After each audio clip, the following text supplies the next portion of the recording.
I'm specific. It's gonna happen.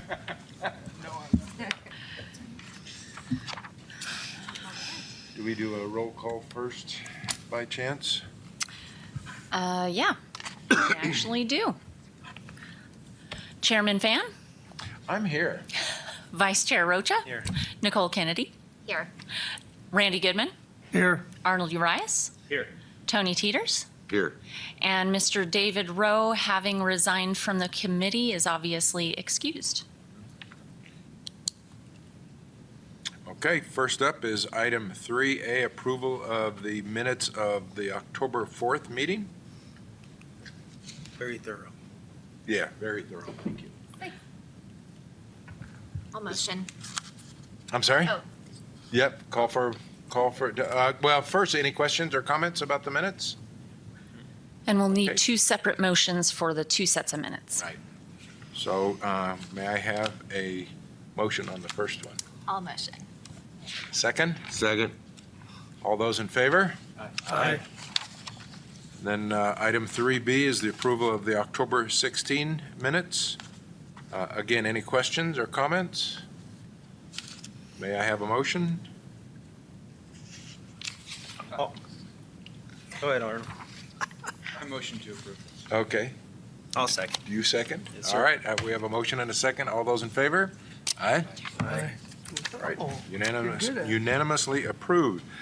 Item 3C. Do you want to take this, Amber? Yeah, I'll take All right. this one. And just a reminder about the microphone so everybody can hear. All right, so for the survey, I'll send out the full details via email. I tried to print them and they came out tinier than you can believe. So we sent the surveys internally first, make sure that there were no bugs or anything, good recommendation. And then we sent them to over 15 different stakeholders, from Prescott Unified School District to YMC, local fire and police agencies, actually regional fire and police agencies, local colleges, universities, YCCA, Chamber of Commerce, and then we asked for them to be dispersed from those organizations. So these are the results. And I hit the wrong button. Okay, so for the organizational survey, we received 9 responses. One from local government, one from healthcare, one from education, one from service and hospitality, and 5 from construction. So this is just a summary. Again, we'll send you the full details if you want to go through the pages. But approximate total units needed were about 770 across all of them. They were open to working towards rentals and or ownership. They had mixed response on whether they would make a financial contribution. It seemed like they wanted more information of what that would look like. And then they were interested in participating in a new entity, a third-party entity formed to address workforce housing. They're open to adopting an employee housing program, and they were open to educational budgeting and housing training, but on the employee's time. So they weren't interested in allowing them to do that on their own or on their work day. So any questions about that? That's a really brief summary. Again, we'll send out more details, but that's pretty much the overview of the organizational responses. Amber, what percentage of, out of those 9, do we have an idea of what of the workforce that is? Seems like a little bit low compared to 50 going out. Well, this is the organization. Yeah, so this is just from the organizations, and we only got the 9 out of 15. 15? 15 that were sent out, and then we did ask for it to be dispersed, so I don't know how many it was actually sent to, but only 9 actually responded. So do we have an understanding of how many total employees those that responded would include, so we can factor in what this may mean to the community as a whole? So how many each organization has as employees? Yeah, so it says total units needed 770. Is that on these 9 entities that responded Yes. only? Yep, only on those 9. Okay. So that's what they provided as. So we would need to factor this in to get a true response of the community as a whole. Yes. And I think we were hoping for a bit more of a response, because we didn't get, we only got one local government, Okay. which included just one fire and police department, and we sent it to all of them in the region too.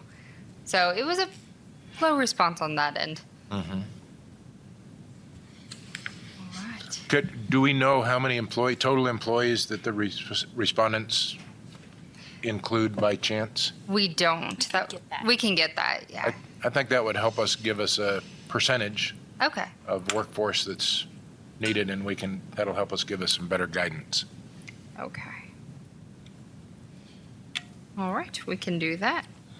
And then Amber, I got a question. Yeah. So when it comes to the total units needed, 770, was there any kind of time frame associated with that number for them? Was there any question in there of saying like, okay, so 770 as an organization, you're looking towards 10 years out, 5 years out, 20, you know what I mean? Is there anything along those lines on that survey? Let me check. I want to say it was a bit specific in the 1 to 2 year time frame, but let me double check real quick. Wow. Thank goodness for technology. So, migration survey. We'll see how quick it pulls up. And we can get that information too. Yeah, I think we asked. I do. I want to. I remember something about that, like a time frame. So it actually didn't specify. It just said how much of a demand in livable units does your organization have for workforce housing? And then we asked how much is for recruitment and how much is for retention. So is it safe to assume that at this point, the 770 might be the immediate need for those organizations that responded? Okay. The current needs. All right. Any other questions on this one? Okay. So for the employee survey, we got 102 responses, 15 from sworn first responders, 42 non-sworn city personnel. We didn't get any responses from any healthcare, 21 from education, 1 from service and hospitality, 9 from construction, and 14 that listed themselves as other. So 25% were currently in need of housing. 25% were currently struggling to find housing, but 55% have previously struggled to find housing. So they don't have a current need, but they have struggled in the past. 64% have considered leaving the area due to housing. The majority are looking for a 2 to 3 bedroom with about 2 bathrooms. Around the average was about 1,500 square foot. 92% prefer to own, and the majority would prefer a stick or a site-built single-family home. They were able to choose all of the options if they were open to all of them, but the single-family site-built was overwhelmingly the top.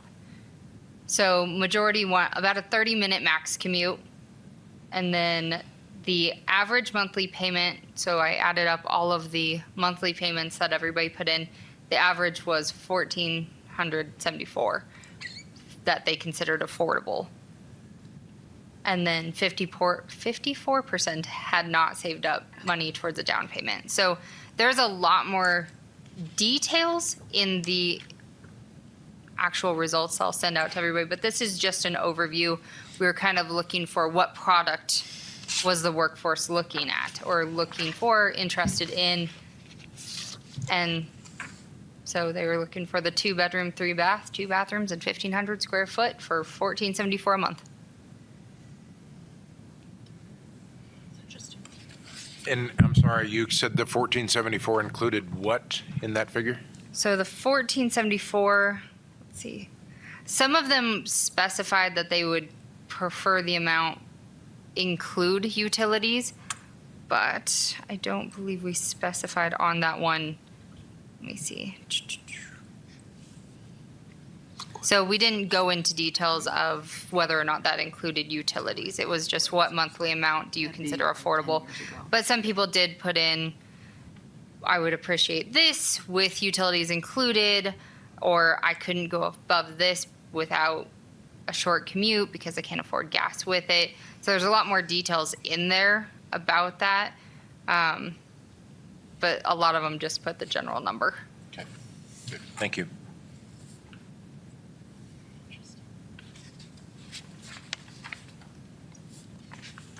All right. Any other questions on that? Yeah, go ahead. Amber, I seem to remember when we first started the committee, maybe the second committee, and we had invited in several stakeholders, the hospital, fire. I thought the total was more like 1,200 is what I remember from that meeting in terms of the need. So I believe you're right. So this is just based off the survey.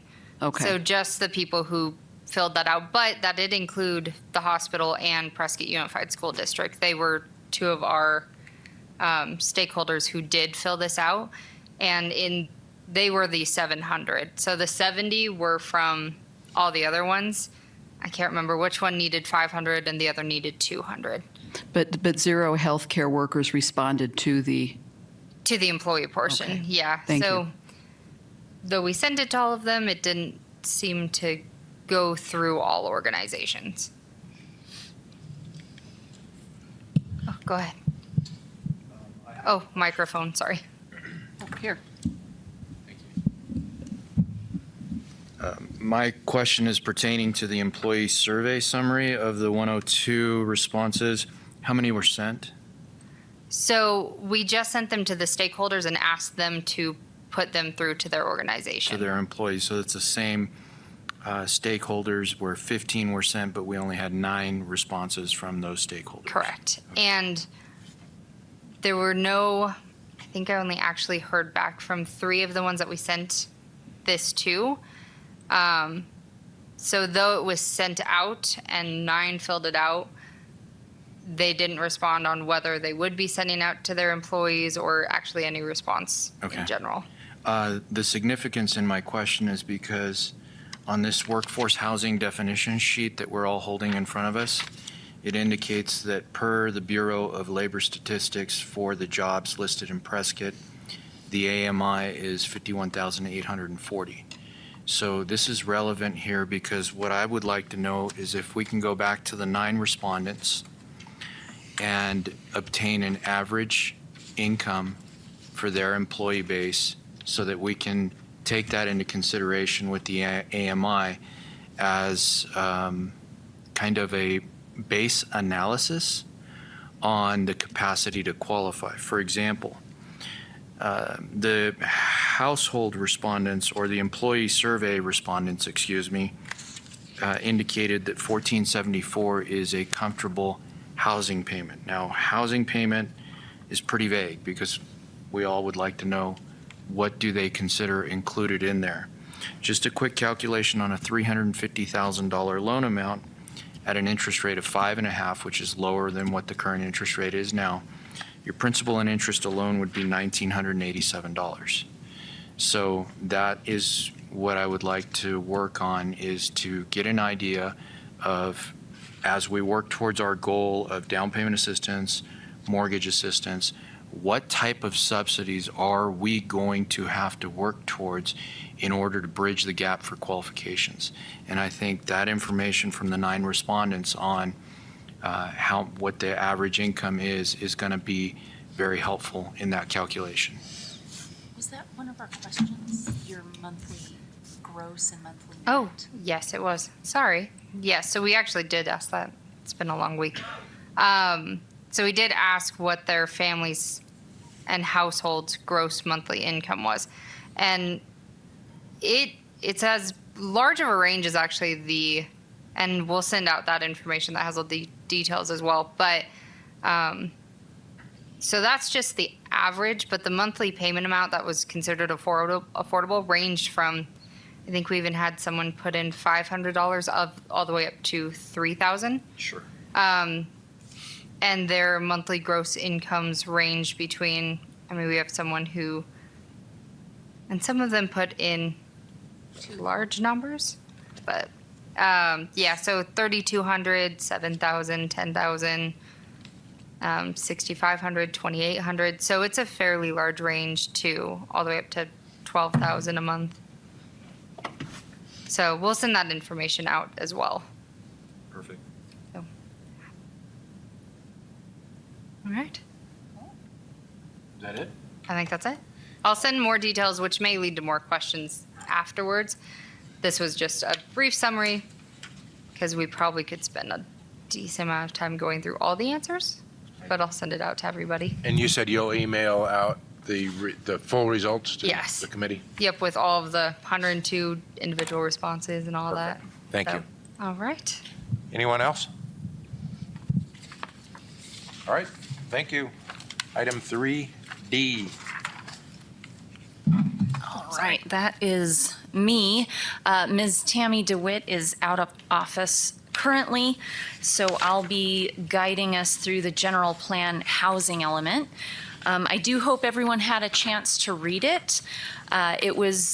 It was very interesting and a lot of data in there. I will point out that this is from the 2015 general plan, so there's a lot of outdated statistics, a lot of references to the prior census, the 2010 census. So obviously staff will work to update the figures, update the references, anything that in there that was mentioned as far as a source will be updated. We'll go out and reach for the new sources.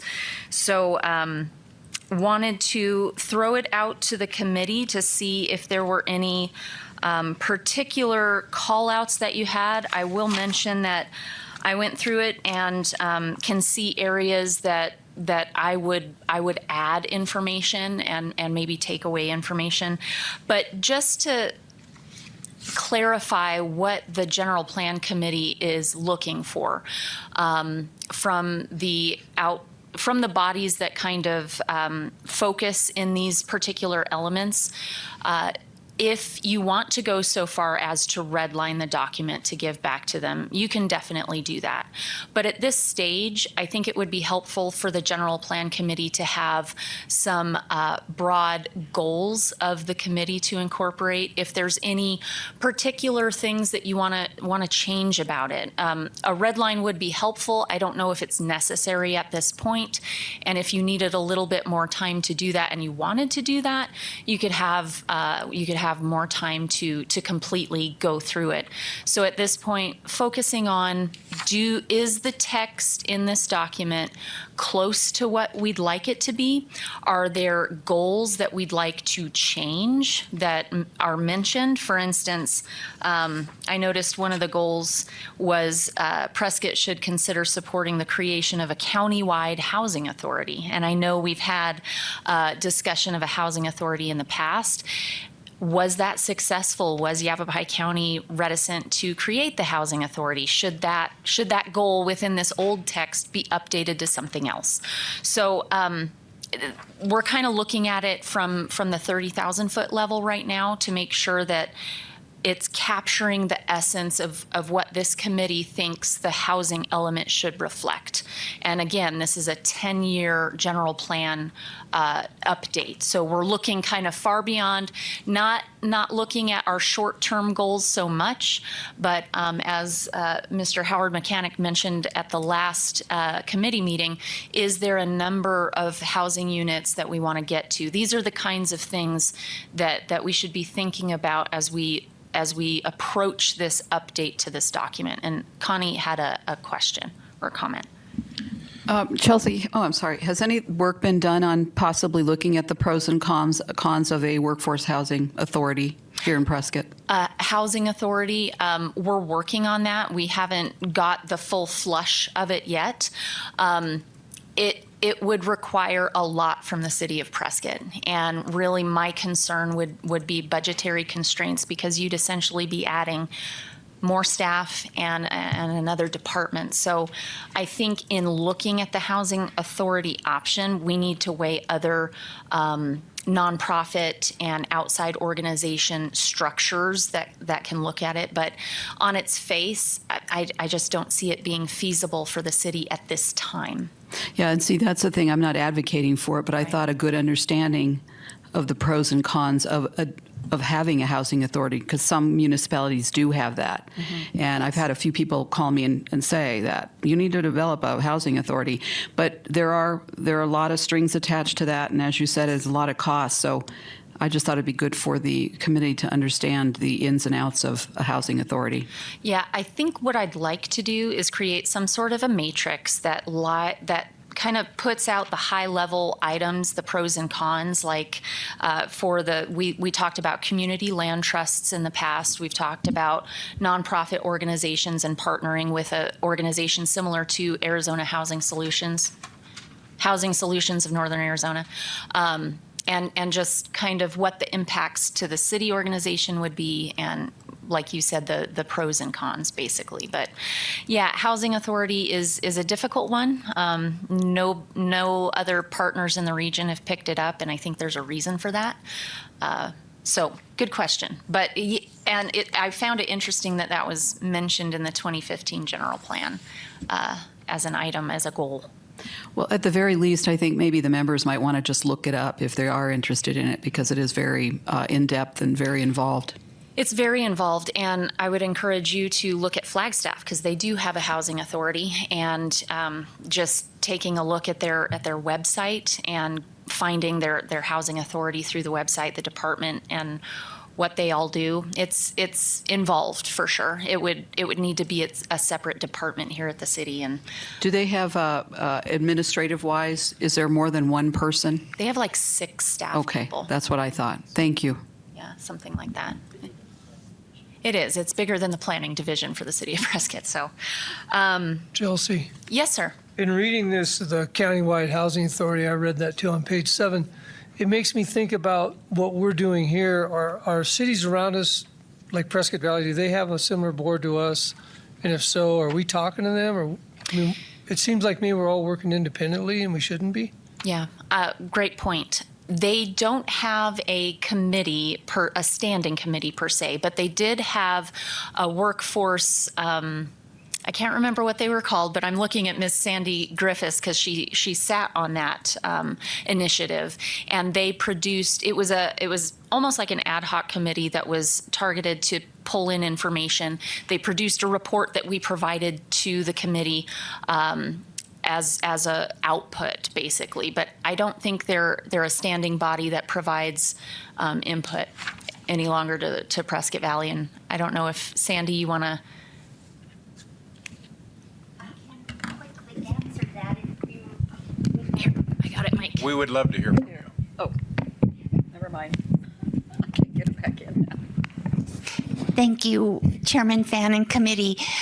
I did sit on the Town of Prescott Valley's mayor's appointed ad hoc housing committee, and it was about a 7 or 8 month long process. We met religiously 1 time a month for 3 hours.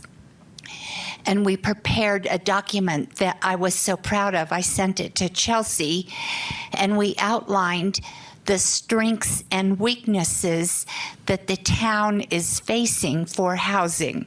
We covered everything.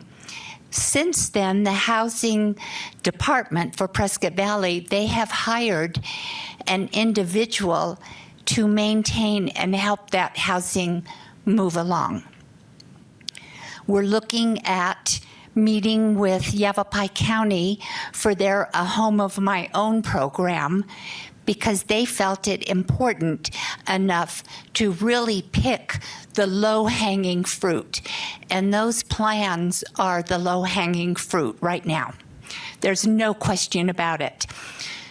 With that 1474 average, those folks can build a home for around $200,000 to $240,000, a 3-bedroom, nice-size home with a garage. We're also looking at removing lots out of the floodplain to make them buildable, to save a great deal of infrastructure improvements. We're bringing in an overlay for manufactured housing. So the town, I'm quite happy with them and where we're going with that committee. Even though we don't meet regularly, you know me well enough, I'm in their ear every week about housing.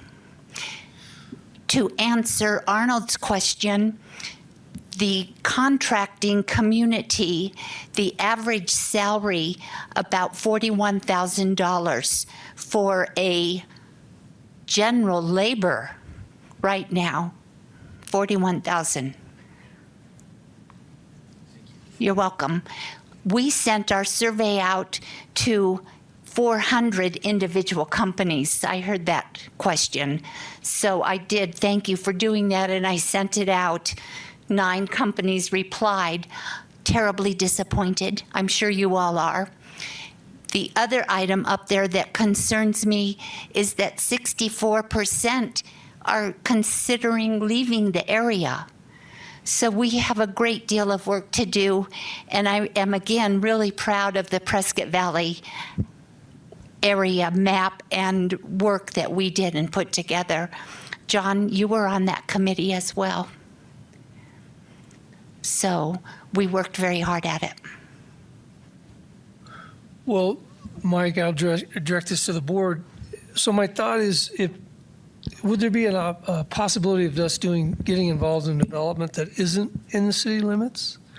If we were involved with other workforce committees in other cities. In other words, we've always talked about doing something here in Prescott, which is great, but we all know we're kind of high end here with a lot of our land values. So if we got involved with other workforce committees, almost like a countywide or Yavapai countywide or deal or whatever, would that allow us to get involved in developing a workforce housing area that may not be within our city limits, thinking that land values might be a little bit lower, making it more affordable? I think there's no question that corroborating with the surrounding communities in Yavapai County is where we need to be going ultimately, and working together. We're all rowing in the same direction. So how do we do that? Mr. Fan and Mr. Goodman, if I can take a moment to reaffirm the importance of that and the significance of that. For example, my chiefs, Chief Smith at Williamson Valley, just to give you some examples, he has expressed that he is considering exploring a schedule that would be on 3 days for the firefighters and off 6 days, just to accommodate these individuals that are having to commute to our remote response zones, because we're a rural fire department. As I've said before, the land values here within the city limits, I think the essence of our success is really going to be predicated on how well we collaborate with the county, because those rural outline areas are the opportunities for more affordable land to accommodate more affordable housing. With that being said, I feel strongly that if county representatives are hearing from multiple municipalities that are echoing the same sentiment, same statement, bringing a well-defined concern to the county, then we're going to get a lot more traction, because I feel very strongly the home of my own program from the county is not in itself going to address the issue. And while it is a great example of a foundational effort to accomplish the goal, we need more. And I think for the city of Prescott to address workforce housing solutions within our city limits, again, it's that respondent that came back and said a reasonable commute within 30 minutes, okay? And again, I convey my personal experience. I'm coming off a 5-day shift right now because we've just lost 2 more paramedics. So we continue to lose our workforce, and I think the faster that we can move towards unifying the message to the county, the more effective we're going to be. Now, with going back to the city of Prescott, within the city of Prescott, and then updating our goals, one thing that I see that could contribute to that within the city is a rehabilitation effort. So identifying neighborhoods within the city of Prescott that would be eligible for an incentive of rehabilitation. And that would encourage some of the workforce to be able to revitalize these neighborhoods. And it gets their foot in the door, because some of these neighborhoods are going to be more affordable because they're in need to be revitalized. And as they become revitalized, you know, these individuals of our workforce gain in that equity. And that equity gain is going to help them stay in the community and continue to contribute to our community, if that makes sense. So two puzzle pieces here that I think are very significant. Number one, the county, and getting that message to the county for support for a reasonable commute of development. And the second one, I think within the city that we would have a little bit more say in the matter is the identification of revitalization campaigns. Wonderful. Good comments. And I do know there's some base text that we can work off of regarding the rehabilitation, restoration, and preservation of existing housing stock. So that is mentioned. We have some base text there. But I liked your take on for the purpose of building equity for the people that live in those homes. That's very interesting. And But I still ask the same question, how do we do it? I mean, I realize we need to do it. How do we do it?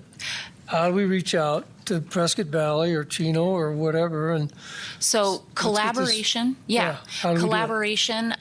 You've already identified on the short terms goals list to create a meeting space, a venue, a time to reach out to builders and developers and stakeholders. And stakeholders would be Yavapai County government as well as potentially Prescott Valley. So having a meeting with those folks to identify it.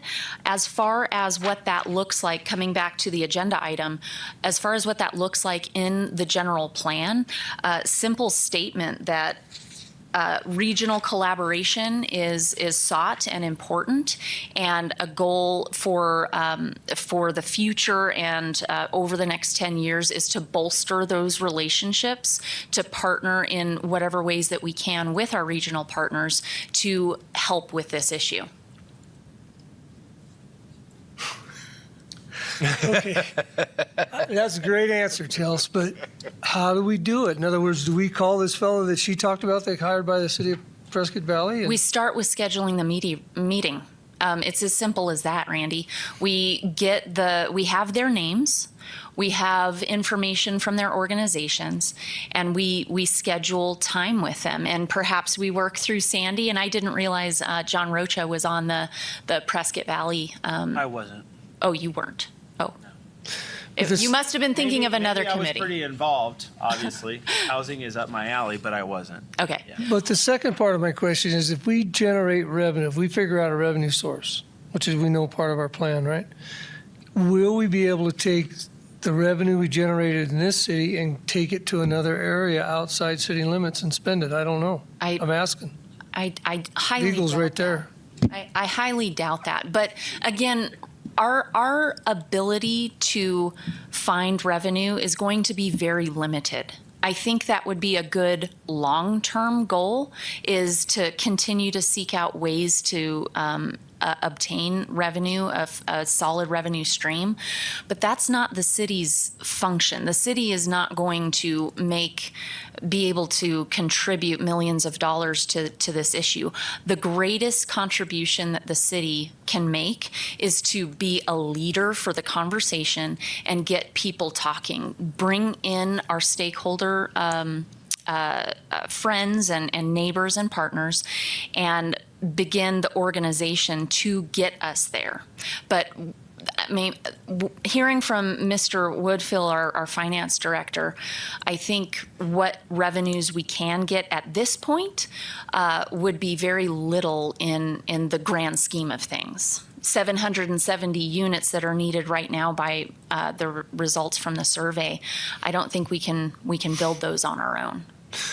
Well, I was going to save this question for the next one, but we're already there. So this is directed towards, I think, you, George.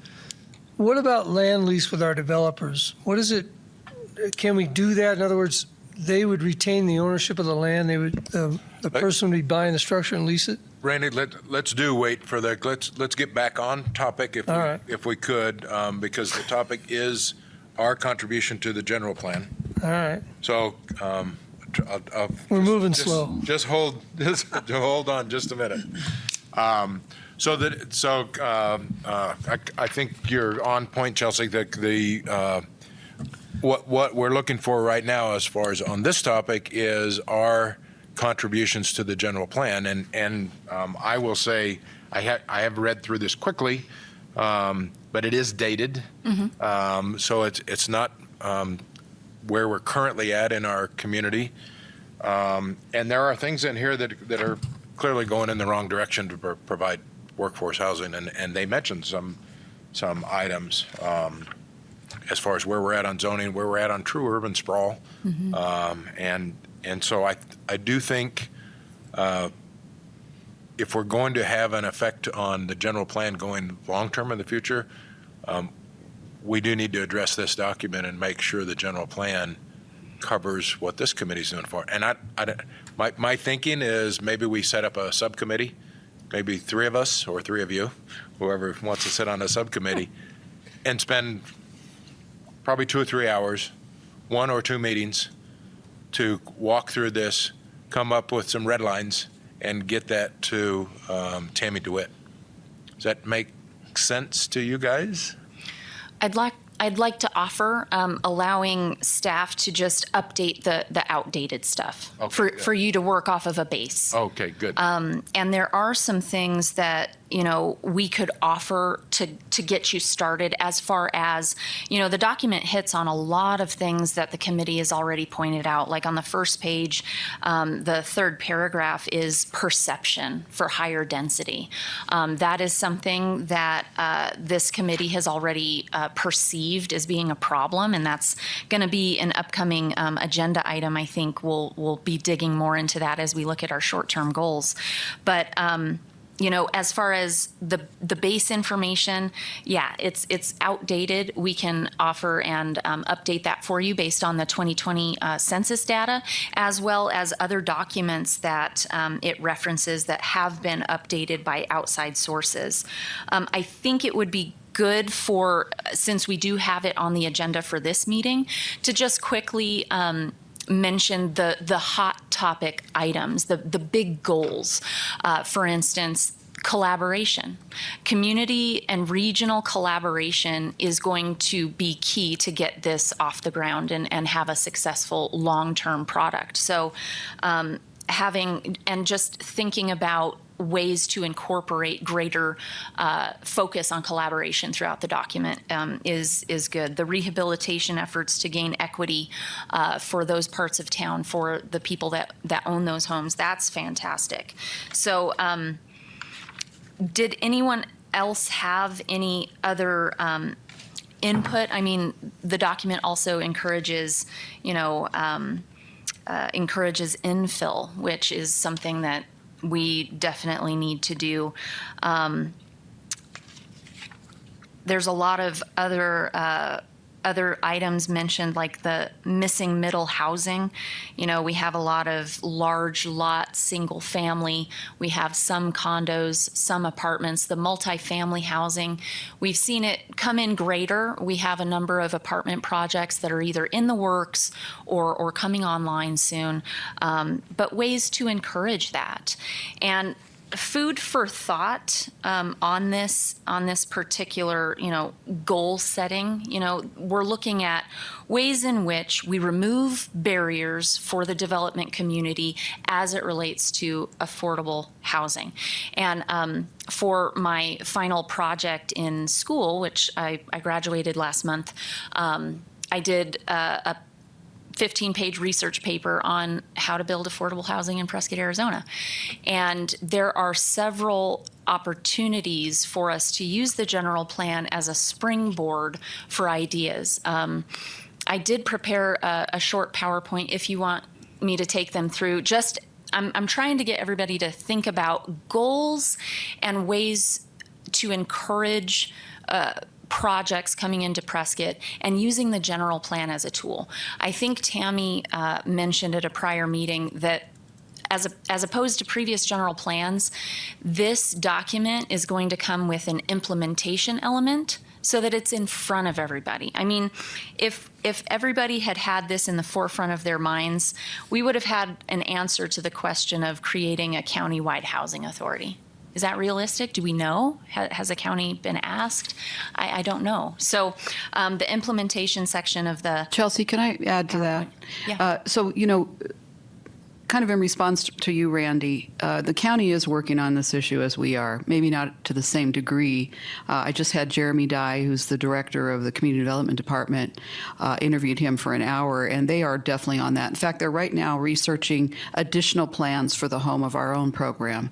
So, but also additionally, Chelsea, I think that as we go on soon, you should probably also let the committee know. I was looking at your development summary of 10/18/23, and if I'm adding up all the units, as you said, that are coming forward, it's quite impressive. There's a lot of stuff, and I think it would be hopeful for all of them to know what is, online and coming in front of us. I mean, just on the first page, there's 160 different units that are coming online. So, and that's just on one page, and there's 3 or 4 pages. So I don't know if it's possible to give them a summary of what is Those are in the published pipeline. on Yeah. our website too. Yeah, there's a lot there. So it'd be good for you guys to see that. And as we've talked about, a good, better, best program, it's a wide variety of things. There's a lot of apartment complexes, there's townhouses, there's some condos coming online. So it is a variety of new stuff that'll probably be out there within the next year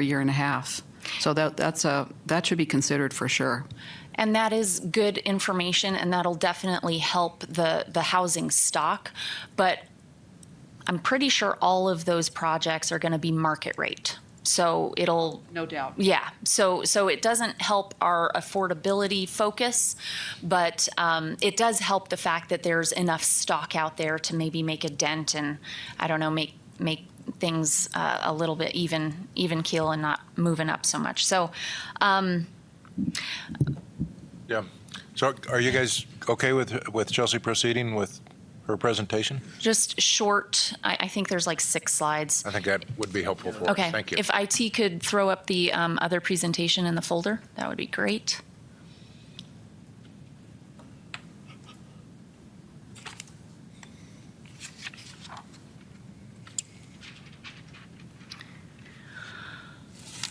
Okay, so my focus was really making the case for the need, and this committee knows what the need is, but I kind of broke it down by doing some math with the median income in Prescott being the 65,600, which Ryan Jones provided the analysis on that for us.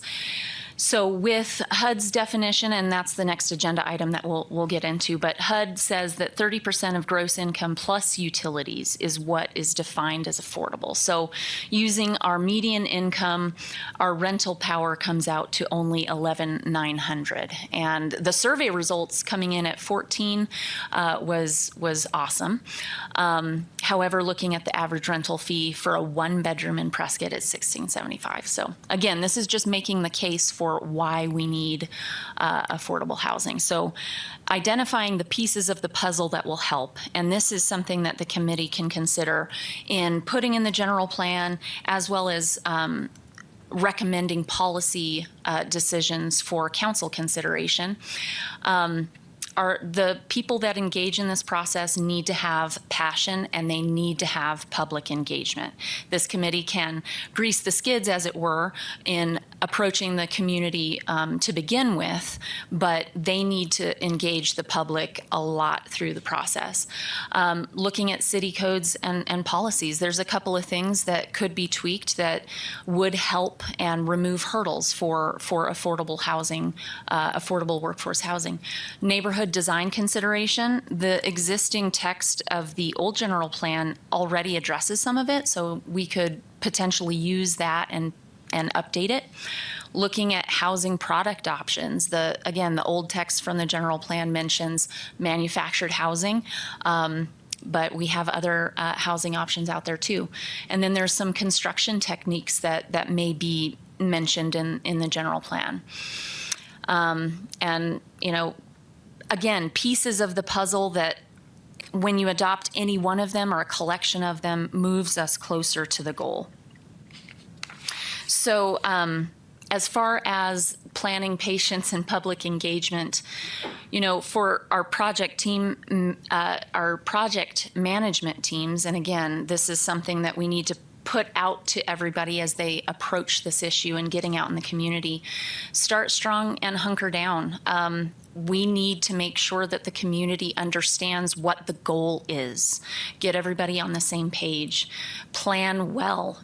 What does that mean as far as the development coming in? Placement is important. How it looks is important. And then taking time for public meetings. When we get to the point of considering an affordable housing project, there needs to be time built into that timeline to have public meetings and really engage the surrounding neighborhoods. And then recognizing that that time put in the front end is worth it in the end as we work toward the betterment of the community and the life, well-being of nurses, firefighters, policemen, and teachers. So a couple of codes and policies that we can look at with an eye on workforce housing, potentially some concessions for specific projects within the water policy. The water policy is great in helping, and I know that water is a very sensitive subject in the region. But what it does on the front end for developments coming in is it immediately says time, and with a potential for not being able to move forward, it can be risky. And as we know, when you have to invest so much in pre-design elements for a project, people don't like to gamble at that point thinking, will this be turned down? They don't know. So perhaps a recommendation could be, let's consider making concessions for approved workforce housing projects in the water policy. And I know council has mentioned that that is something that may be a potential, but that's something that this body could recommend and could be a goal within the general plan. Projects in the Wildland Urban Interface. The Wildland Urban Interface Code requires certain exterior treatments that may make certain products not meet out of the factory, certain manufactured homes or other less expensive details wouldn't be applicable in in the Wildland Urban Interface. So, work with the fire department to come up with a way to either remove those site-specific lots, which there are ways to do that, and again, allowing more product offerings for those properties. And then land development codes specifically related to allowances for manufactured housing. Right now, our code only allows manufactured housing by right in certain areas. And I know we've talked about it before, but there's a conditional use permit process through planning that would allow it in a couple of more areas or more zoning districts. But again, that's something that could be looked at as a long-term goal in the general plan for affordable housing. And then neighborhood design and layout. To save development costs, you can cluster homes. This allows for less road infrastructure, less utility infrastructure, narrower and shorter streets. The smaller lot sizes means, less money to the end user or end buyer. Increased lot coverage allowances, again, taking advantage of the space and creating a product that's more attainable for an entry-level family. And, something very specific to design element, grass line swales in lieu of pipes and gutters. Stormwater treatments can get really expensive when you're pouring concrete and when you're piping everything underground. Looking at some natural treatments could mitigate some of those costs. And then stream buffer zones to work with natural drainage patterns. When you come into a lot, there can be a lot of drainage impediments, but encouraging and helping a project come into those difficult sites and work with the natural drainage so that you don't have heavy development costs with rerouting things would definitely mitigate costs on some troublesome lots. And then permeable surface treatments, again, all to lessen the amount of the need for expensive infrastructure. Alternate housing product options, so manufactured homes. Again, these are not the old 1970s, 1980s products anymore. They look nice, and the way that you can set them on the lot could mean indistinguishable difference from a site built to a manufactured home. And then modular homes, there's a lot of different products out there. This is just something I would watch, not necessarily want to incorporate because they're very new. Like the boxable unit on the far right of the screen, they're not licensed to manufacture in Arizona yet, but it's something to keep an eye on because their costs are very low. Zenny Homes is local. They're down in, I think, Mesa, but they have a lot of good product options. Again, very new, but something to consider in the future as we look at trying to mitigate costs for the end user. And then construction techniques to consider and possibly incorporate. Home orientation for passive design elements. You know, encouraging people to consider the place where they build so that utility costs can be mitigated for buyers on the in perpetuity. Encouraging adaptive reuse of existing structures. You know, Arnold, you mentioned not only revitalizing areas to increase equity, but there are a lot of existing structures in Prescott that are vacant and just waiting for someone to come up with a good idea to use them. And then another kind of new one to just keep in mind is 3D printing technologies. I researched this a bit, and the time savings is incredible. The product and the equipment needed to actually produce a 3D printed home is somewhat proprietary and expensive at this point, but I see that getting actually less proprietary as we move on and more common. So, you know, thinking of these items to incorporate in a long-term plan would be important to drive down costs for the end user. So again, this is, I think we can be successful for workforce housing. We just have to have the passion, the planning, communications, working with our stakeholders, and consider revisiting zoning or other codes, all of which can be incorporated in the general plan. And then considering alternate site design and construction products, techniques, or approaches, and just recognizing that there are many pieces of the puzzle, and we can use this general plan element to springboard all of those pieces forward. So that was my short little spiel with some things that we've talked about, some things for consideration as we update this general plan element and kind of move this conversation forward into action.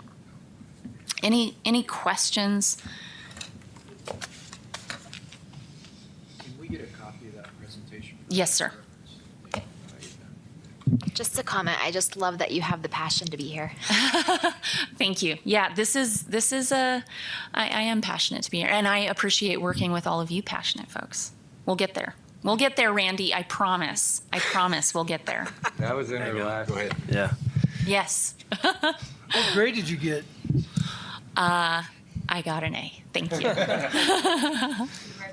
Yeah. Thank you very much. Appreciate it. Just to share a couple of my comments. So Chelsea, first of all, thank you for taking the time to do that. I like all of those ideas, and I think as a committee we should seriously consider maybe having that discussion, whether study session or whenever it is, to say, okay, can we, I guess my thought process is, I think we do need to influence the general plan as a committee. I think we need to get serious about putting language in there, frameworks, parameters. Now, where my roadblock is in my mind is the enforceability of those things, the teeth of it, right? So a general plan has enough, I guess it's a guiding document, right? I've been on the receiving end on the development project where it's like, it's just a guiding document. It's not law, policy, whatever. But I think it's a low-hanging fruit for this committee to consider, is to say, look, what I gather from this report, or the element now, the housing element in the general plan, is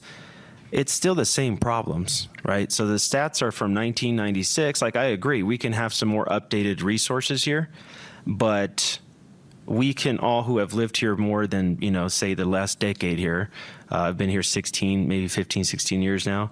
And I can see that the challenges are the same. We weren't meeting it 20 years ago. We're not meeting it now.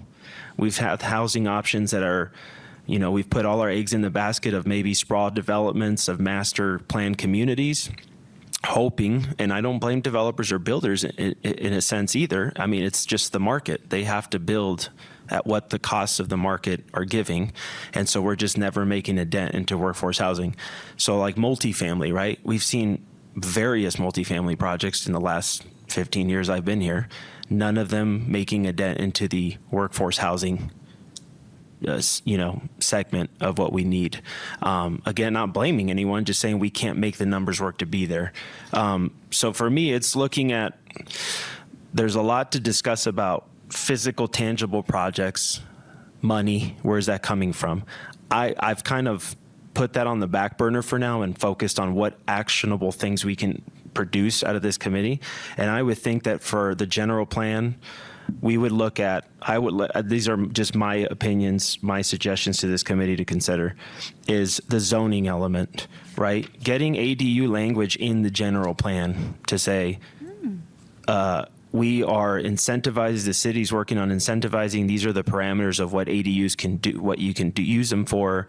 This is the process of them. Having that language, I think, is low-hanging fruit. We should be able to put that in the general plan. Now, granted, we haven't figured those pieces out yet, but we have some time. I mean, from last time Tammy spoke to us, we have a little bit of time to be putting this stuff into the general plan. So I would like to personally, in the study session or whatnot, get into the weeds of what this ADU language would be like. Because I think that it's enforceable enough and manageable enough, in my humble opinion. Now, maybe I get rocks thrown at me here from the city or something, but from the development services department right now, maybe, right? It could be enforceable. And for me, I'm just thinking like housing options. Yeah, factory built, of course. I don't want to sound self-serving here, but I'm very passionate and believe in the cost reduction and time reduction of factory built housing. What I would recommend is that if we come up with ADU language, put it in with conditions of design and construction standards, right? So we eliminate all of this, well, it could be a box and it looks like 1980s, or it could not because there's stipulations to it, right? So your ADA has to look a certain way and has to be built a certain way, even if it is factory built. That would be my suggestion. And then I would say that examining an overlay district, just like, say, Prescott Valley looked at, an overlay district of manufactured or factory built, again, with very strong stipulations or conditions on design and construction standards. To me, that's just kind of a given that we really have to seriously consider adding this language now into the general plan.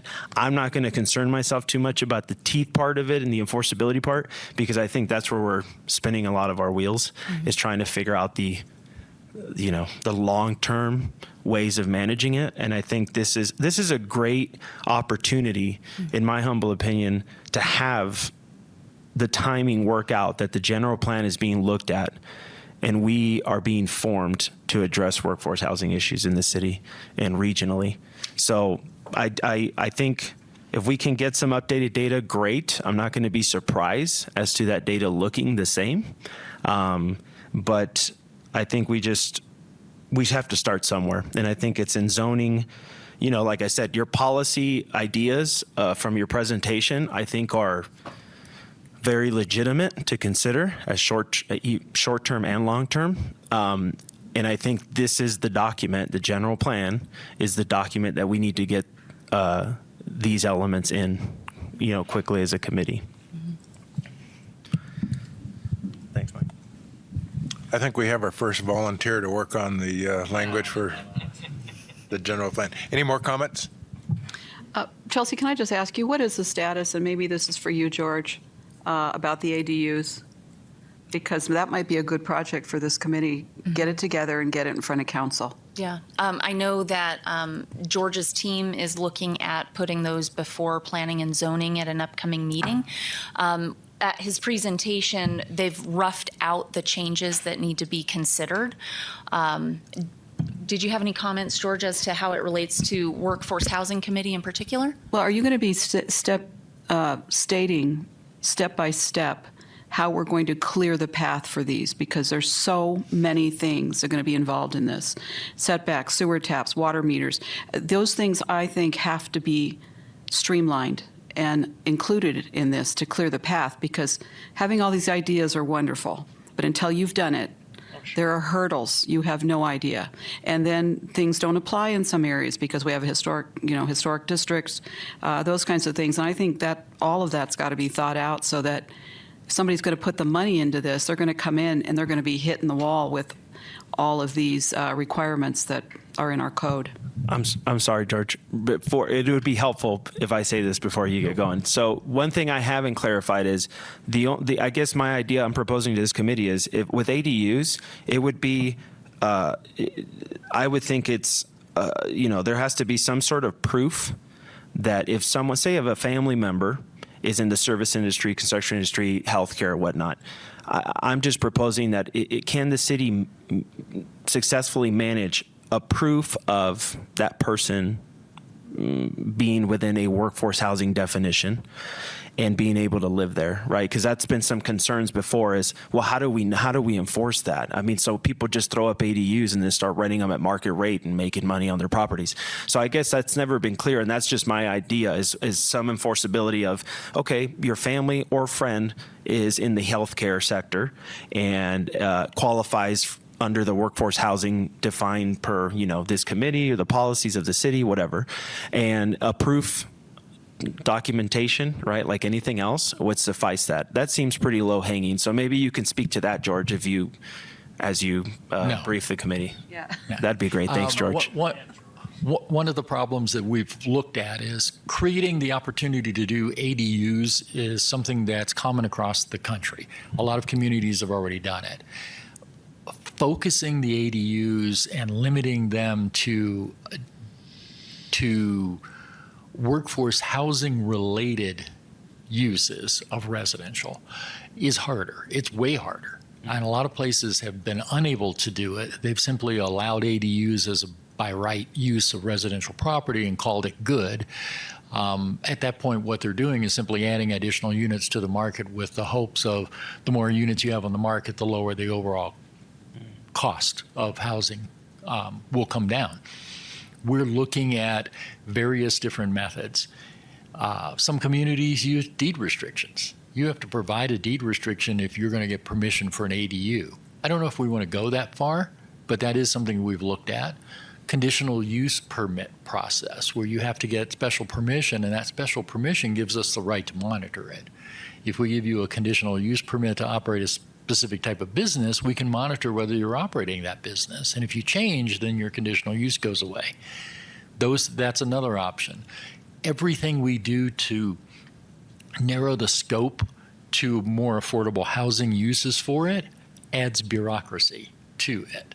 So we make it harder for someone to do it by adding those restrictions. You can counterbalance that by making it easier, for instance, through the building permitting process and the construction process. But ultimately, we have to balance whether we're making it, it's not good English, more harder to do through bureaucracy than we're making it easier to do through eliminating some processes in the building permit stage. It has to be something that someone would want to do and willing to put the time in to do it, and that's hard. We're working on language to try and come up with a process to present back to you guys first, to talk to you, but also in parallel to the Planning Commission to get their input on it, because they deal with a lot of permit development related processes. Their input's going to be valuable as well. And this is something that's working in parallel to the general plan update and in parallel to what you're doing. None of this is sequential. We don't have to wait on you to finish, or wait on the general plan to finish, or wait on the Planning and Zoning Commission to finish something in order to keep moving through all the rest of the process. One of the key things with this particular agenda topic is having something in the general plan that will give us long-term capacity to nag council to do things in the future. Think of the general plan as your mother-in-law. The purpose of it is to allow the residents and the citizens to come into the city and say, you put it in the plan, We voted on it. What are you doing with it? And that kind of pressure, not because council doesn't want to do it, it's because they have competing pressure to do other things, lets the citizens come in and say, I need this done. Having workforce housing consolidated into an element and having good, solid reference to why it's necessary and a good list of goals and strategies in it so that we can bring something to council and say, this accommodates strategy 4 in goal number 2. You need to be able to say something that specific. So getting your input on the text, and by the way, what you have in front of you is a compilation of text from a bunch of different elements in the plan. There is no housing element right now, so we want to consolidate it into one. Making it read well, making it very explanatory to an average reader as to why this is important. Because trust me, we in the planning department use the general plan for every single project we look at. We look at it and see whether or not it's in conformance or not. And if it's not, usually it doesn't see the light of day. It doesn't make it to planning commission. It doesn't make it to council. So it's important to us to have that kind of backing and that kind of support. And back to the ADUs and the overlay districts for manufactured housing, we're delving into it, but it's a deep subject, It's a deep subject, and there's lots of variances and nuances that we have to address. We don't want to come up with something that everyone likes and no one will do. So we got to have a little more time on it, but we'll be back in front of you with something before long. How long do you think? The answer could have been just no or yes. Probably within a month or two. Okay. It may be the beginning of next year. It depends a lot on other topics. We've been busy, as Chelsea mentioned. We've got a lot of projects in review right now, so we're doing the best we can with a staff of 3. That's fine. Do you think if within that time frame you would be able to bring something to this committee regarding ADUs and maybe the overlay?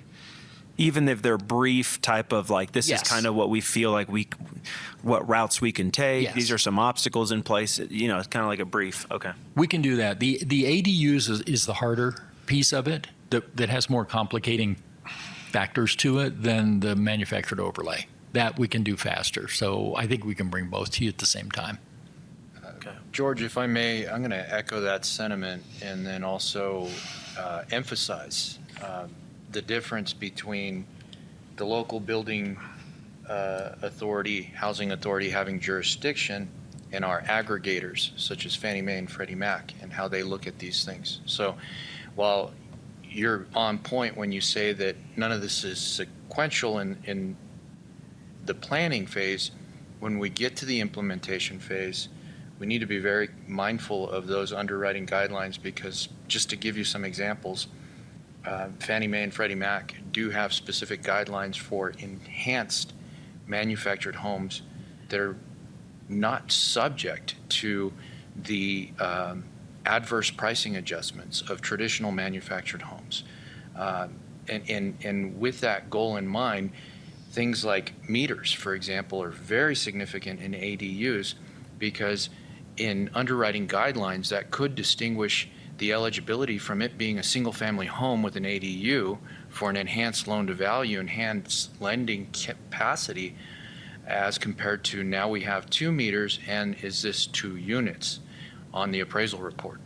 And so all of those variables, again, it's not sequential now, but prior to implementation, we want to make sure that we don't have any conflicts between those aggregators and our zoning goals. So. Thank you. We haven't always had input that will help us do that. So I think getting that kind of input in the process is going to be maybe helpful in the final implementation. So thank you. Yeah, and all of this certainly works to the goal of this committee, but I think we're fooling ourselves if we're going to not recognize that ultimately those units are going to work towards market rate. Would you agree with that or not? I have some ideas on that. So if we come up with reasonable incentives that have an ROI for the city, for example, enforcement, like you mentioned, How do we distinguish? And so if it's everything from conditional use permits that George has mentioned, to make that a eligibility requirement, well, then here's the incentive, but maybe the incentive is implemented in a fashion where the longer that workforce person is in that particular unit, the less they have to repay.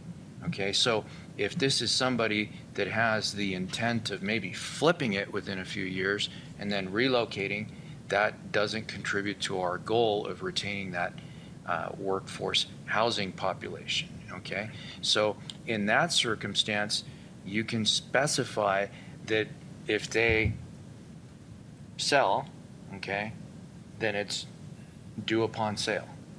Okay, if they relocate, if that turns into non-owner occupied, then that incentive becomes due upon relocation. Those are examples of things that can be implemented to make sure that we have enough carrot dangling for them to maintain their status as a workforce housing. No, I'm sorry. Everybody heard me, right? Okay. I did. Absolutely correct. So all of that boils back into enforcement or monitoring and enforcement. So we can call it a housing authority. We can call it another division of community development services. We can call it what we want, but it's going to take a commitment from our city fathers and mothers to say, yeah, this is a priority, and we're going to have to invest at the very least staff time to do this. And I'll go back to my personal experience of development a piece of property that was set up with workforce housing, but the pieces of the puzzle were not there to put it in play. And until the pieces of the puzzle are there and the enforcement piece of that is there, so it remains workforce, hopefully in perpetuity, it starts, I think, back to the topic we're on. It starts with the general plan and start saying, here's what we as a community want to see happen moving forward in our community. Mm-hmm. Randy. It's time. Okay, this is going to be directed towards George in a minute. Imagine a workforce housing community that's manufactured home on leased land. The developer leases the land to the manufactured home owner. I don't know about financing. I don't know how tough that's going to be. But we talk a lot about enforcement. The developer or whoever's leasing that land would then be the one that's monitoring the increased value in the property. They could control the amount of inflation. So if the market's doing this, this may be doing this, so that it's affordable generation after generation after generation, and we're not monitoring it as a city, the developer is, the guy that's collecting the monthly rent on the dirt. So my question is that possible? Can we zone that? Can we approve of something like that? In other words, could we entice a developer to come up here with that product and do it? That's something that's actually pretty easy to do. It's through a development agreement with a developer. The developer of a piece of property has certain infrastructure he has to put in place, and he's got a return on investment over a particular time period that he has to make. But after that, if they choose to work with us on cost of development and get incentives of some kind, maybe it's a density incentive. You get more units per acre if you agree to make a certain percentage workforce housing. And they have control through CC&Rs, through deed restrictions on how much of a change can occur in the lease of the property, the cost of the property to the owner of the manufactured home, or the sale of the manufactured home in some kind of deed restrictions. That's something that's possible without changing any of our current codes. We can do that right now, but we need someone who's willing to come in and work with us to do it. Generally, that happens on raw ground. You start from scratch in order to create that situation. We have the opportunity for seeing that on some areas that have been annexed into the city that haven't developed yet. And we have heard that that may be one way that, for instance, part of AED, Arizona Eco Development's property may develop that way with that very same process. But it's not something we can initiate. We need a developer to come and work with us on it. Everything's in place for us to do it right now for that. So we It's just the need a infill development. It's the development in existing areas of the city where we may have smaller areas of vacant property or redevelopment of property. That's where we run into the more difficult problem. So we just need a developer that's willing to come in and do that. But the beauty in it, I think, guys, is that they have pride of ownership. So we Yes. don't have a deteriorating neighborhood. They own the property. They just aren't going to see inflationary increases like maybe the rest of the world is, but they're still going to enjoy some inflationary benefit to owning that property. Yeah, and I think what you're describing is similar to what we heard from Yavapai College on the program in California. There's Yes, Irvine? Irvine. Yeah. Where they establish a land trust. And so, yeah, they are limited on the equity they build in their home, but the offset is they get into that home at a very low price to begin Right. with. So they are building equity. They do have home ownership, but they can't sell it to anybody when they're done. They have to sell it back to the So it trust. continues to be workforce housing for generation after generation. It's been going on for 30 30 years there, years. I think we Yeah. heard. Yeah, and Let's write some letters to developers and let them know we're ready. It starts with money, whether it's the developer's money or other money. But the problem is we're not going to get to the monthly mortgage payments that we've talked about without outside resources. The city can't do it, and all of the incentives that the city can do as far as working with the developer on water meter, on water units, on impact fees, all of those things that they might be able to help with is still not going to get us to those numbers. It's not possible. I don't know. I've heard some guys talking about $1,000 a month on the lease, $1,100 a month for the dirt lease, whatever it is. Maybe you can answer. A manufactured home, can't you buy one for $200,000? So what's the mortgage on $200,000 plus the rent? Yeah, so sorry, Mike. You want I was just going to jump in real quick to answer that. So there are projects, and I guess it's actually they're pretty popular around the country. Land lease communities are becoming pretty popular now. AKA used to be known as mobile home parks, right? So the folks own the property, the actual structure, and then they lease.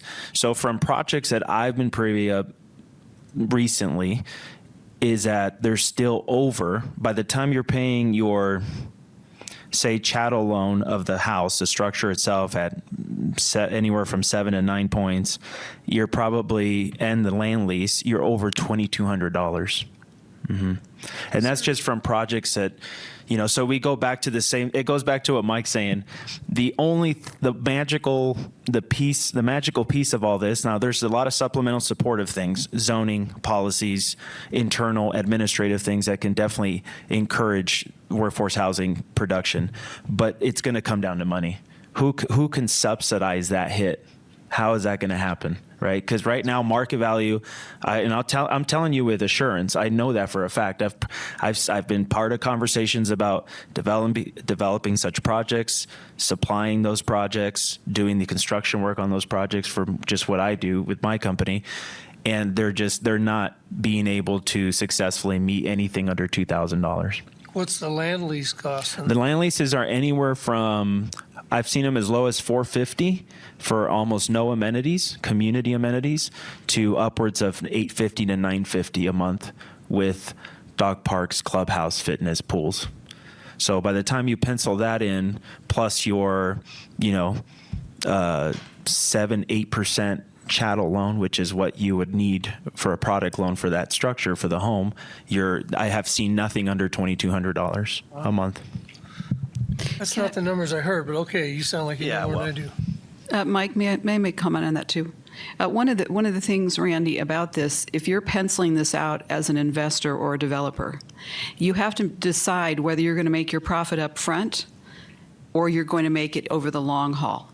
And that is where the difference comes in, because most of these developers are not going to step up to the plate in a market like we've had and basically lose money just to provide a product. They're just not going to do it. It's just not reality. But John touched on something. It's subsidizing. So when you have a large entity that has a good cash flow and it's consistent, and they privately own that property, they can subsidize that. The payoff for them is the fact that they're going to have nurses and doctors or whatever the issue is. So it has to be weighed like that because, again, there is nobody's going to step up to the plate as an individual and take that kind of a financial hit just to provide a product unless they have skin in the game.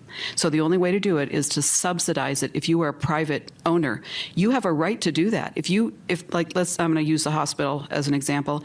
They decide they need that workforce housing so bad, they're going to go ahead and take the financial hit. That's where I was talking about the government subsidies that they would be able to get. That's how the payoff or the profit comes in. But that's a decision they make as a private owner. And, again, we can't do that. Legally, we wouldn't be able to do that because, as Matt can tell you, there's all kinds of violations that would take place if you start to take away people's, rights to be able to not rent those areas. But as a private owner, you can do what you want to do to an extent of that. That's why another reason the city can't get involved. I think it would be long-term money. I don't think it's money up front. I think it's that rent over the. It is that rent. It's that lease. But again, they've got to decide, as a developing entity, do they want their money up front to be able to go forward and roll it into another project? Or is this project going to be set aside and their profit will come? It just doesn't come overnight the way, the development would be over, they'd sell it, they'd take all their profits and move on. This is a long hold. All great conversation, leading back to our comments on the general plan. So unless there's more on this, I am suggesting that we stop here, pick it back up once we have more defined language in the general plan. And if you guys agree, set up a subcommittee that we can indeed redline the document and provide information back to Tammy DeWitt. Does that make sense? I just have one question. Yes. Possibly comment question. I know it's tricky when we're talking about restricting use of properties, but going back to the ADU conversation earlier, I do think if it's possible to, enforce and do it the right way, that it would be really a sweet spot, because the key to having more affordable housing, one of the keys, is to have a smaller footprint, and ADUs provide that, where we're talking about not being able to get these payments down otherwise. So my question potentially for legal is, being that we're in the state of Arizona where we're not allowed to do a whole lot with Airbnb legislation, really much of anything, right? Would any sort of conditional use language around workforce housing for ADUs be against that law? Would be in jeopardy, I guess, of. It's a good question. I haven't thought about it. Matthew Pedracki, Deputy City Attorney. I don't know, George, you have any thoughts on that? I mean, my thoughts is probably not, as long as we can contain it to workforce housing. And not short-term rentals. They'd have to be, Airbnbs and the state statute talk about short-term rentals. So as long as it's maybe a traditional rental agreement, at least beyond a 1 month period, I think you'll be okay. I don't know, George, I haven't really thought about it. It would have to be limited. We would need to limit it to long-term housing. If it's anything under 30 days, 28 days, time period, we're not really getting affordable housing anyway out of it. We're not getting workforce housing out of it. So it would need to be something that's associated with long-term housing. And the state's controls right now are specific to the VRBO type vacation rental housing, which is limited to not more than 30 days under the state statute. So Matt's right. We'll tailor it so that it's only long-term that we're addressing. But I'd be curious to see how the council ultimately handles it, because they could want ADUs as just a general private property right. Hey, you have a house, feel free to put on an ADU and do whatever you want with it, versus whether or not they want to tie an ADU now specifically to affordable housing. So. And I think that will come out of your recommendation because, as I said before, a lot of, sorry. Chelsea's pointing at me. A lot of communities have just allowed for the ADUs and seen them as merely additional residential units on the market, and therefore there's some benefit to affordability that way, and not tried to control them at a workforce level of rent or ownership, if that's the case. So. Yeah, and I know Phoenix just recently allowed for the ADUs after years of debate, and I don't think they tied it specifically to affordable housing, but I think it's more along this concept of what George has suggested, that he's saying, in that, you know, you just allow for it, and it allows more opportunities in the market if you want to rent that out as a potential fix or assist in getting some workforce housing. Thank you. That help? Again, tremendous. Sorry. Tremendous emphasis on unintended consequences. There are a contrasting difference between a metropolitan community like Phoenix and a community like Prescott that would attract more vacation Airbnb rentals. In my former experience, Salt Lake City, Utah, Big Bear Lake, California, we have witnessed tremendous abuse from Airbnb and just diminished enjoyment of the property owners because of ruckus rentals. So again, Airbnb, the thought that putting more units on the market will stabilize to some extent, yes, but to where you're doing that has tremendous emphasis on in a resort community like Prescott, that can actually drive values up, because now people are thinking, hey, look, let me go buy this second home, let me plop an ADU on it, and I can triple my revenue for rent income potential on there. Whereas if it was specifically empowered for the use of workforce, then we know that, you know, we're not driving the housing cost up as an unintended consequence to that. That's all.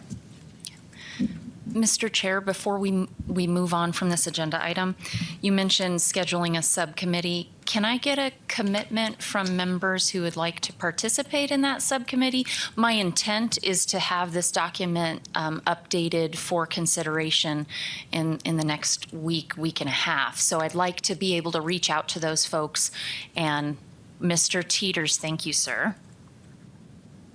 Is the purpose of the subcommittee for essentially this item, general plan? Yes, Okay. to provide some red line documents back to, well, I'm going to say red line documents back to this committee, and then this committee Sure. will provide them to the city of Prescott. Okay. I'm I can volunteer for that. Awesome. Nicole and John. Got it. Perfect. Thank you. Thank you for your service. Awesome. Thank you. Okay. Perfect. All right, on to the next item 3E. Wonderful. So in the packet, and actually I'm going to turn your attention to the handout that Amber prepared. Thank you, Amber.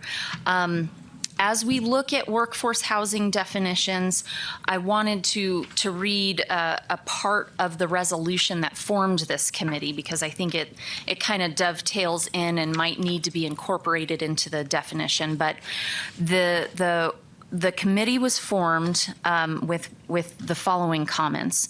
The mayor and council wish to create a workforce housing committee to research and provide recommendations to council on attainable housing options for the workforce of Prescott. And another whereas was the establishment of a workforce housing committee is in the best interest of the city, and promotes workforce housing and other solutions that encourage a quality workforce in order to meet the demands and needs of the residents of Prescott. So as we consider what workforce housing is, we're going to be considering what workforce is, and I thought that was just good to have in the back of our mind. Yeah.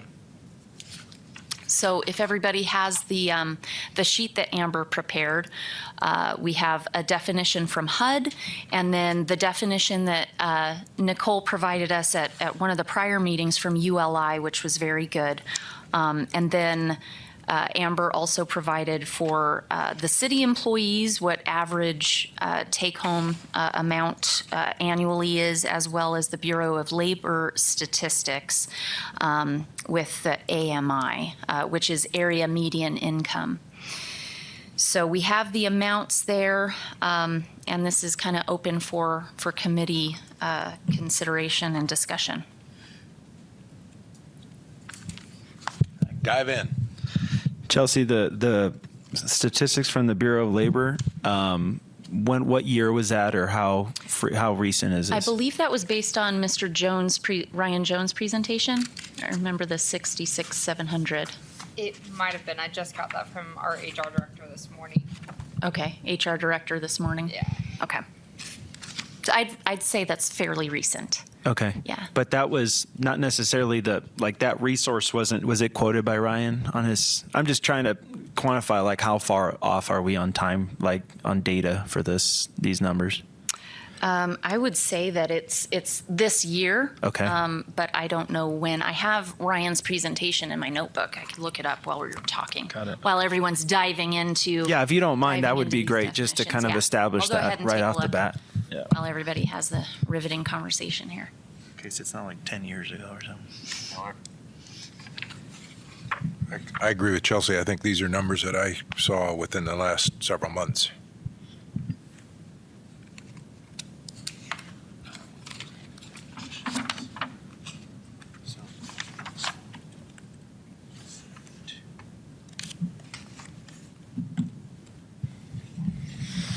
So to start the conversation, so obviously the city of Prescott, because you guys, I believe the Bureau of Labor Statistics looks at gross income, not net income. So the city of Prescott is a little bit above the average there, which is a good thing.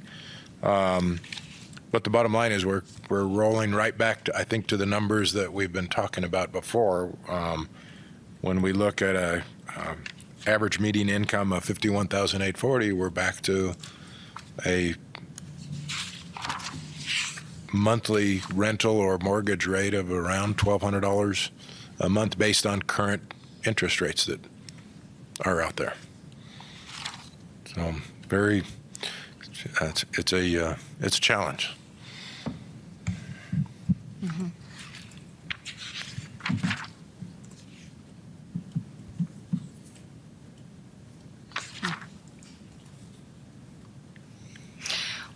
Well, does anybody have, we can kind of combine these definitions, but I think the point of having this discussion was to help us with the formulation of the mission and vision for the committee, and give the community a sense of, hey, what's our goal here? What are we trying to achieve within workforce housing? What does that mean? I like both. I think we could tailor it to kind of incorporate each of those items, but really they only differ by a 20%. So question, and maybe this is for you, Arnold. In order to get subsidized housing, the people that we're not talking about subsidized housing, right, in general. Is it up to 50% where they can qualify for those kinds of? You mean on the debt to income ratio? No, I mean like Section 8 housing, those kinds of things where there's already products out there, there's already programs out there to support the lower income folks. Thank you. Well, I don't have the exact definition for Section 8 housing rental. Well, I don't have the definition for the qualifying criteria for Section 8 rental because that's not my area of expertise. What this does bring to mind is that we do need to be very careful that our workforce housing definition is not confused with affordable housing, because there's just two different significant variables here. And while these numbers are pertinent and relevant to our goal, we need to be very careful that this is not our defining, it doesn't define our goal, okay? So to contribute to this, it goes back to the survey of the respondents. How many units? What is our targeted demographic? And then we can take these pertinent details into consideration for eligibility, because we know we're going to get more traction when it comes to some of the incentives that are out there. For example, we all talked about different subsidies, different participation. Well, let's not forget, one of the biggest participation instruments that we have available is our aggregators, Fannie Mae, Freddie Mac. They have reduced mortgage insurance options. They have reduced loan level pricing adjustments for individuals that fit into this income category. But again, we're using that as leverage, okay, not 100% defining the eligibility, if that makes sense. Yeah, thank you. And I find myself also focusing on the physical house of saying, what is workforce housing, without stepping back and saying, listen, there are other ways to address this. Northern Arizona Housing Solutions on helping people with down payments, helping people with their monthly payments. So it's easy for me especially, to focus my thoughts on the physical housing unit in a workforce house or rental or whatever, without saying we don't have to limit our scope to that. We can look at helping that policeman, that fireman, woman, that fire person and police person, to help them regardless of market rate, to help subsidize what they do and help them get into a house and things like that. So, point well taken. It's not the house that this committee is looking at. It's helping our workforce get into that house. And there's basically two major ways to look at that: helping them from the supply side and helping them from the consumer side. So I don't know that we're ready to define workforce housing as we sit here. Again, it might just be, sitting here and throwing it out there may not be the best way to do it, of having a bit of a quick homework assignment to say, what does a committee feel it is that we can all buy into and say, this is what we're trying to achieve, and this is how we're going to define workforce housing. Isn't that what the mission statement kind Yeah, of? I think you're right. We're back to the mission Number 2 statement. here I like real well. Yeah, I don't know, read it real quick, see what you think. yeah, that'd be great. Yeah. Yeah, and that is, I believe we'll be going over this at our next study session so that we can nail down exactly which of the mission options do we want, the vision, and nail those down. And if you'd like, we can define what we mean by workforce and what we mean by workforce housing at that point, unless you all are ready to do that now. I'm not, unless you guys are. No, but I have a follow-up question in connection with gaining traction on some of the variables that can help us with that. In following up on our last meeting, I put the proposal out to inquire as to whether a City of Prescott email would be helpful. Did we get a response on that? A City of Prescott email for address. For the purposes committee? of reaching out. So to elaborate, there has been some concerns in how to enhance the response from the private sector that would contribute towards our effort as committee members, but also how to monitor and make sure that our outreach and our conversations are not an unintended liability as well. And so I put the inquiry out, if we could look into committee members having a City of Prescott email address. Gotcha. I apologize. I must have missed that email. I will Okay. get back to you on that. Okay. So, sorry. No, please. So I know we talked about that, and we had talked about that, I believe, with John. I know there's some concerns about the entire committee probably having all access to that just because of open meeting law, maybe? We'd have to check on that. But we could probably just create a generic one, but it would go to Chelsea and I to then send out to everybody. I don't know. We'd have to talk to legal more about if you guys could send out from one specific email. Because then you would see what each other is sending to everybody, and that could cause a possible violation. Yeah, and to be clear, the inquiry was not designed to be one shared distribution list or one shared inbox for the committee, but for example, randy.goodman Okay. at So just each cityofprescott.com. individual ones. If he sends an inquiry to somebody, the receiving party is going to see a City of Prescott email and say, well, wait a minute, maybe I need to respond to this. It has more leverage. And so my specific idea is I'm not just thinking of Prescott Fire, I'm not just thinking of CAFMA, I'm not just thinking of Williamson Valley, but I'm thinking of the Firefighter Union, International Fire, IFAA, the huge union.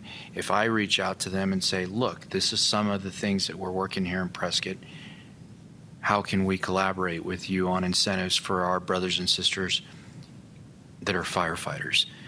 If it came from a City of Prescott email address, perhaps that would give us more leverage in that outreach. So I didn't want to derail it or take away from, the topic that we're on, but I see this as an opportunity to tie into that topic so that when we communicate, it also gives the City of Prescott the opportunity to make sure that those communications are compliant in nature and not a liability, because there's more transparency to be able to, review the content that is being emailed. Good conversation. I think we're getting pretty far off topic here, and I don't want to break any open meeting laws, so. Well, I just one comment on the email. If the citizens of this town are emailing the city about concerns with regard to workforce, I'd like to be able to read that. I'm sure you could forward that to us. Oh, absolutely. Okay. Yeah, and if they're germane to a city discussion or for your information, we typically do send those out.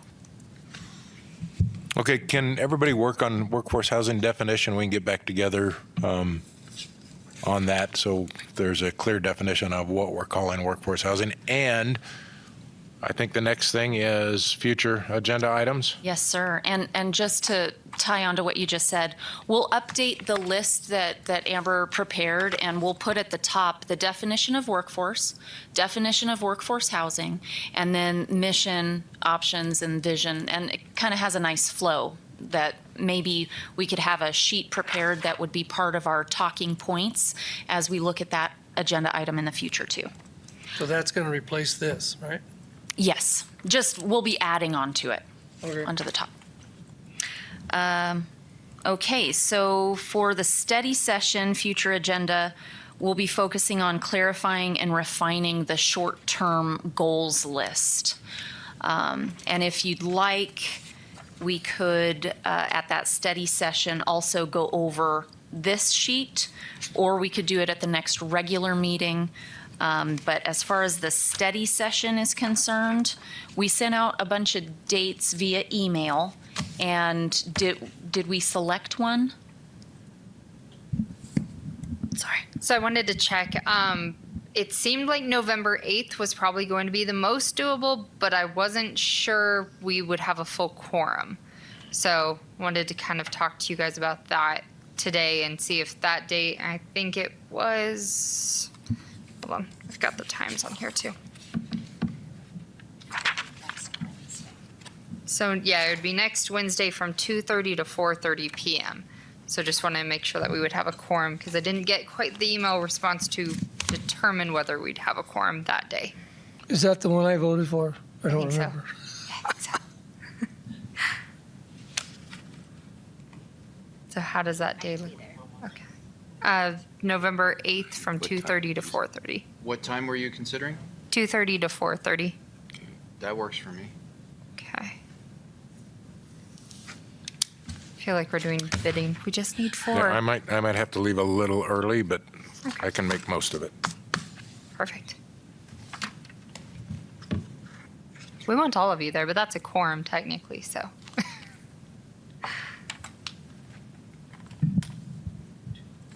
How soon are we going to replace or is the council going to replace our missing member? So we're going to go through that in staff updates. Oh, right Yeah. now. Sorry. So, Are we good? I think we're good. okay.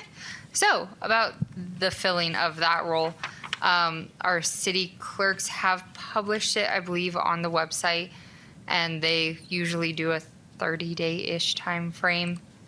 Let me double check and see if they have the time frame, but they will get applications, which will then go to our council subcommittee for appointments, and then they'll determine how or who they want to fill that position. So same process. Oh, go ahead. Yeah.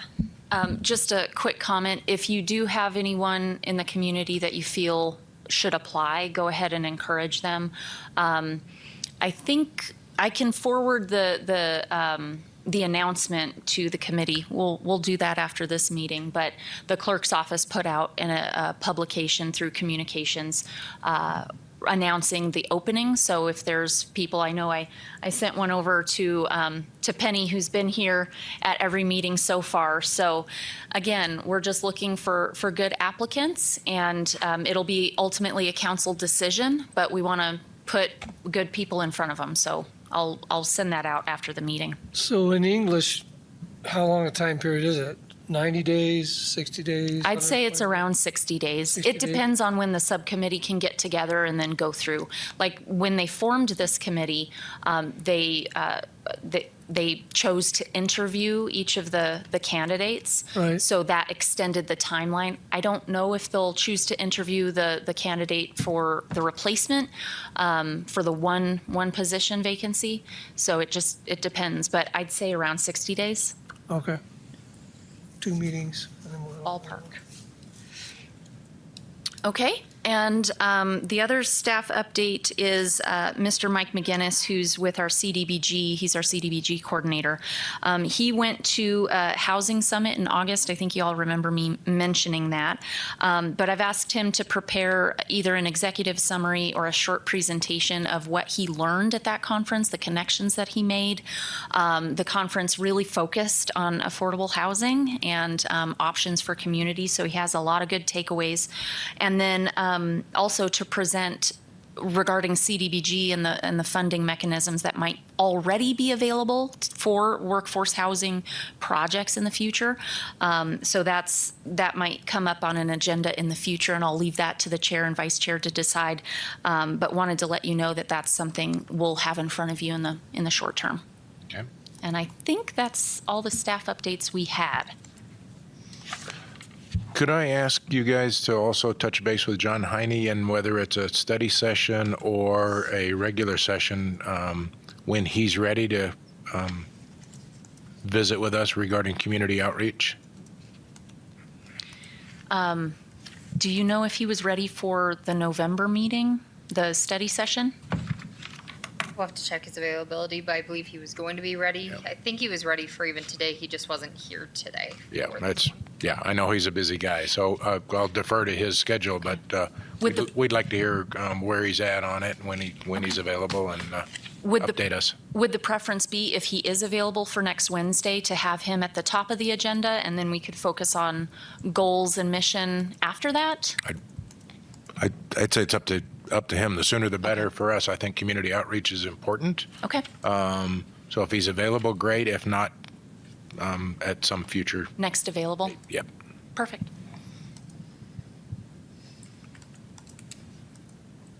Okay. Anything else? All right, I think we're adjourned. Thank you, everybody. Thank you.